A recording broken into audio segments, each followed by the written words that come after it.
Tūlīt uzzināšu dažus interesantus skaitļus, jeb rezultātus. Tās ir manas aktivitātes, tas ir mans rezultāts šonadēļ. Jautājums, Ričard, ja mazliet zini vai esi paskatījies, ar ko es nodarbojos, kāpēc tu to dari ar tik lielu pieredzi, komandas vadība, apmācības, treniņi, mentorings, coachings?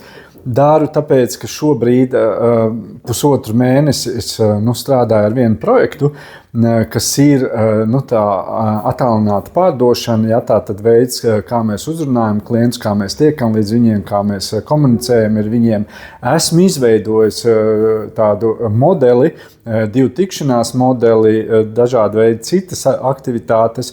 Bet kāpēc es pats to daru? Tāpēc, ka es nevaru iedomāties situāciju, ka es varētu mācīt cilvēkus, mentorēt vai vadot komandu.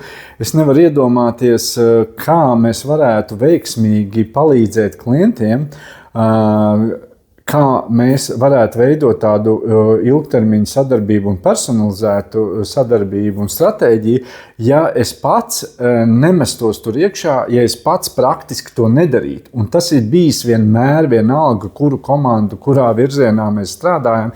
Es pats daru, eksperimentēju, tiekos, runāju, darbojos, jo tikai tā var panākt tādu produktīvu, efektīvu un profesionālu rezultātu.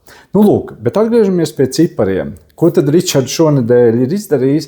Lūk, man bija 16 klienti. No 16 klientiem es sarunāju 11 tikšanās, pirmās tikšanās, kas ir 69%, manuprāt, ļoti augsts KPI. Tālāk no šīm pirmām tikšanām, kuras principā 100% visas notika, es dabūju ārā 6 otrās tikšanās, kas jau būs personalizēta stratēģija un piedāvājums, kas ir 64%. Lūk, tev ir rezultāts. Ja? Dīli, kas nāks ārā, to mēs paskatīsimies. Tā kā, ja tu esi pārdošanas cilvēks vai pārdošanas komandas vadītājs vai pat uzņēmuma vadītājs un tev šis ir saistošs, tad kā pirmkārt 16 klientus es uzrunāju vienā stundā, tātad vienā stundā es sarunāju 11 tikšanās. Ja?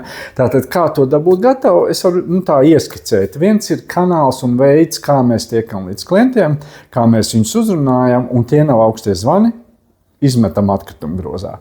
Tālāk nākamais ir tas, ko mēs darām ar klientu pēc tās pirmās aktivitātes, ko viņš varbūt ir izrādījis, kura pat varbūt nav tāda ļoti liela aktivitāte.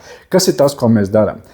Protams, tur ir vēl daudz kas. Es tev 1 līdz 2 stundās varu iemācīt.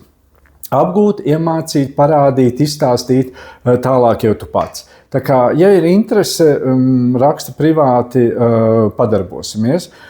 Sekojiet, dalieties, spiediet patīk, saglabājiet, citādi visādi, lai viss forši, lai izdodas.